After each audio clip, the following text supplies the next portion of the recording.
Awalnya, buzzer memang digunakan sebagai strategi promosi dan kegiatan pemasaran brand, guys.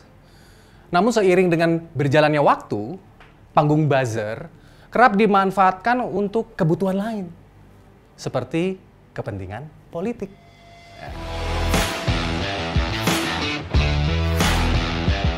Jadilah buzzer yang baik. Nih. Begitulah pesan dari Bawaslu atau Badan Pengawas Pemilihan Umum. Anggota Bawaslu, yaitu Loli Suhenti, mengaku bahwa keberadaan buzzer dapat dilihat dari sudut pandang yang positif, guys.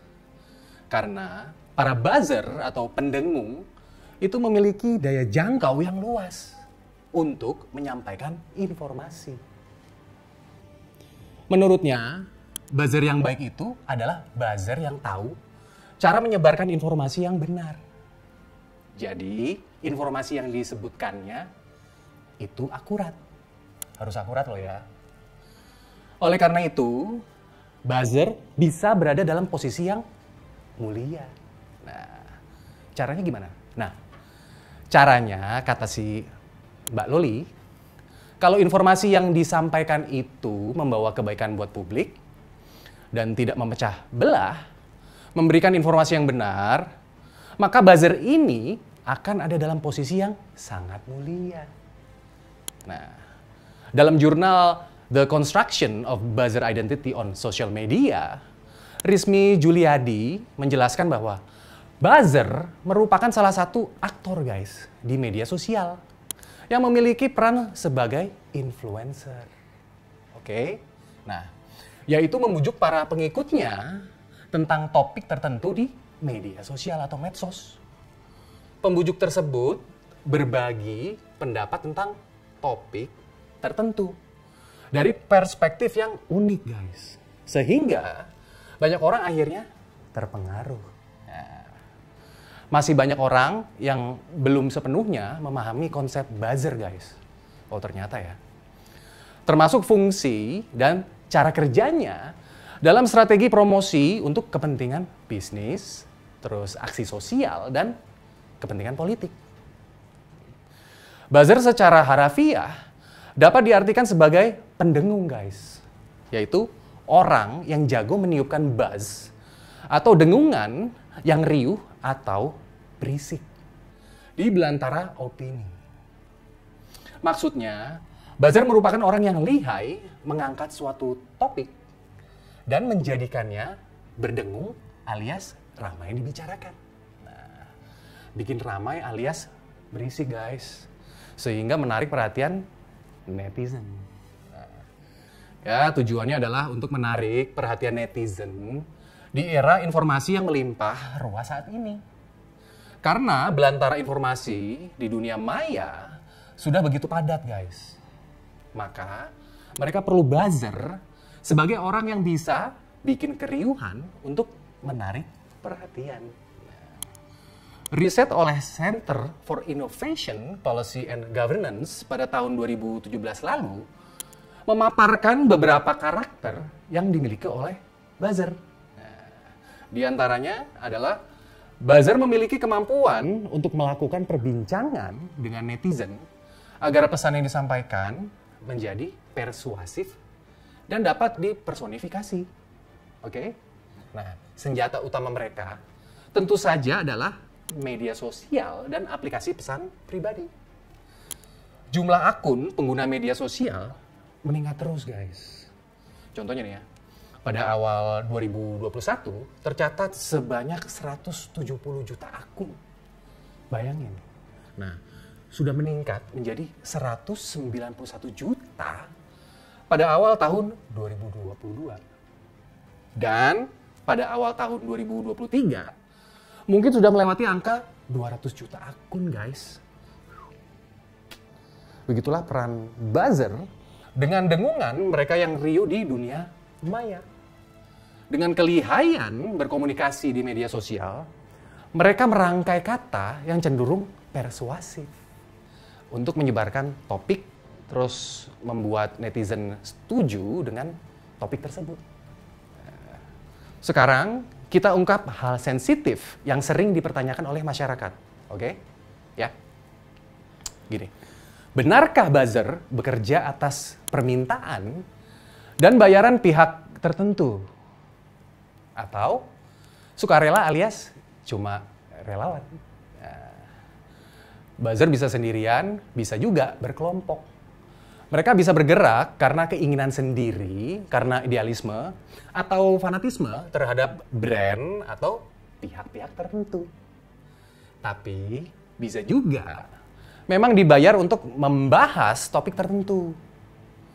Nah, banyak pihak juga yang menggunakan jasa buzzer, oke? Sebagai alat komunikasi pemasaran yang mampu mendominasi percakapan di medsos atau media sosial nih. Oke? Baik kampanye bisnis maupun politik. Oke? Menyuarakan topik tertentu dengan tujuan untuk menembus trending topik. Ini kayak gini nih contohnya nih, trending topik. Dan menggiring pembentukan opini publik.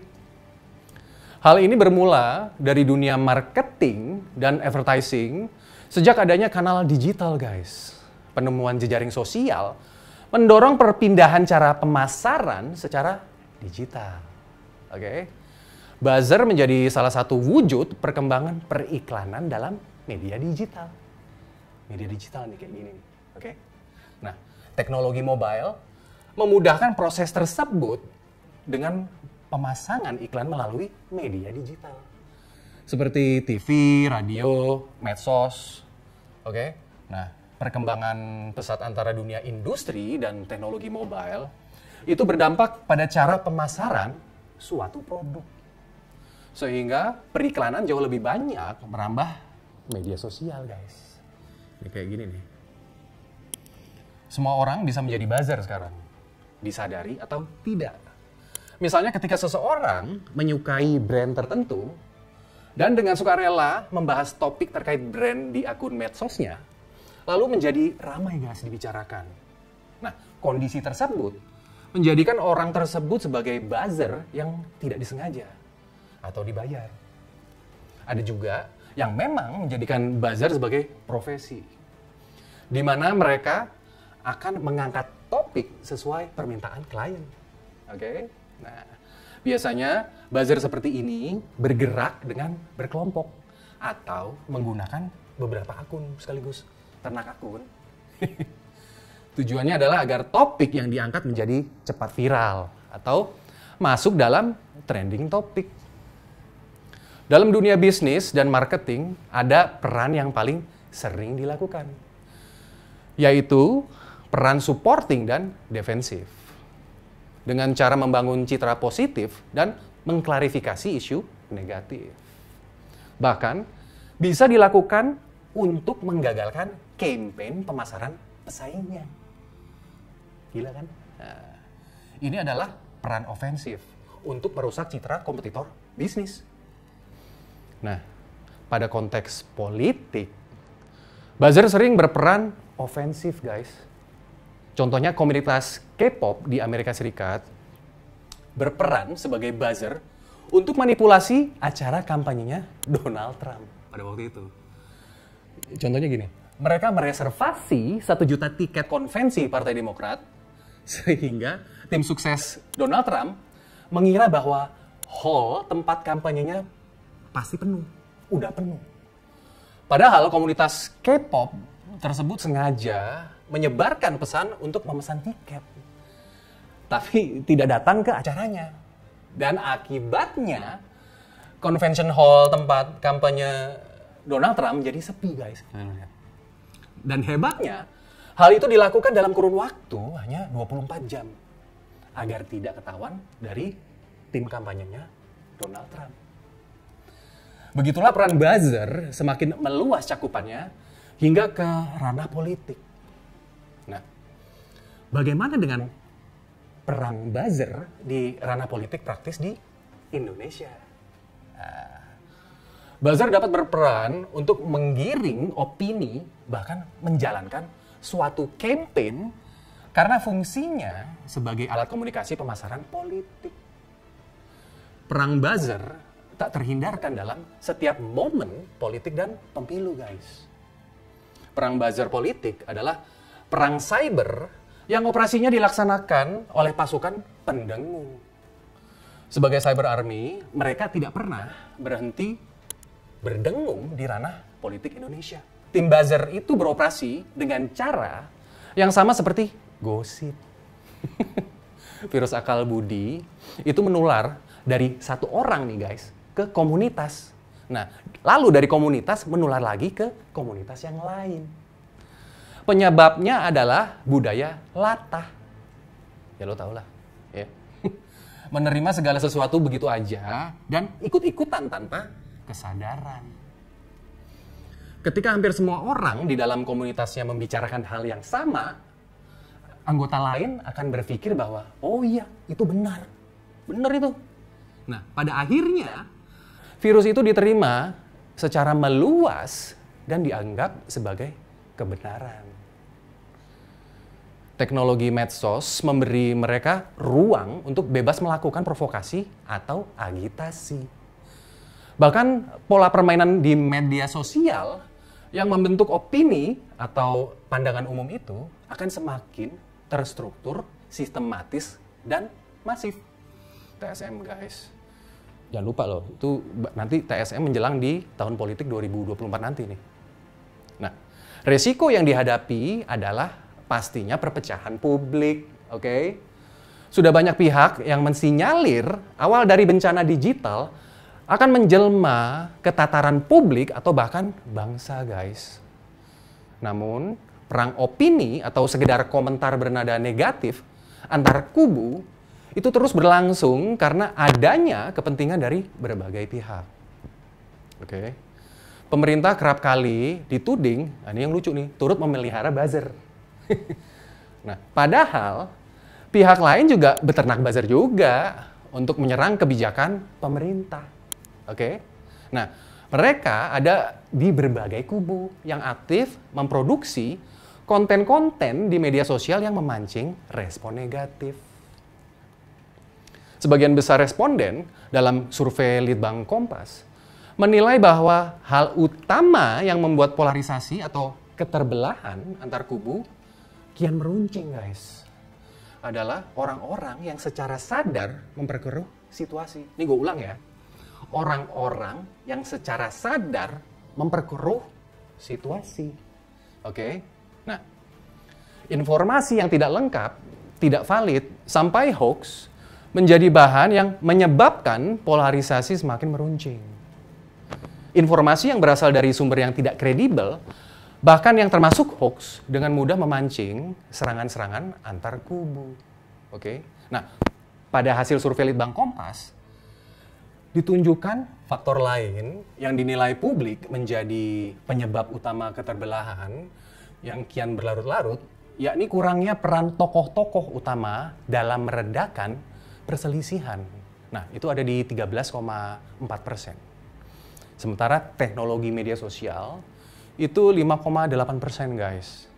Nah, sementara mementingkan kepentingan pribadi itu 4,6%.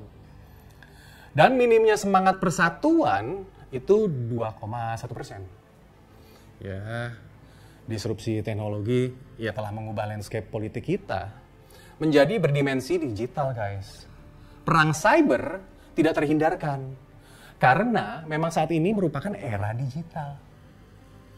Generasi milenial dan generasi Z sedini mungkin harus diedukasi dengan wacana bahwa politik harus dilakukan dengan riang gembira, bukan dengan caci maki dan ujaran kebencian. Nah, perang cyber seharusnya menjadi pertarungan gagasan, pertarungan ide, program, disertai data dan fakta. Bukan pertarungan yang menyasar ke persoalan personal, apalagi SARA. Iya kan? Hingga latar belakang keluarga. Iya kan? Nah, pesan-pesan yang disampaikan oleh buzzer haruslah pesan yang memberikan manfaat dan kebaikan bagi masyarakat. Bukan memecah belah, guys. Kita dapat menjadi buzzer yang tidak menyebarkan berita bohong. Oke? Ayo, siapa yang mau jadi buzzer yang baik? Ayo, lo? Mau kan? Nah, lo juga kan pasti mau. Nah, gue juga mau. Oke? Ciao!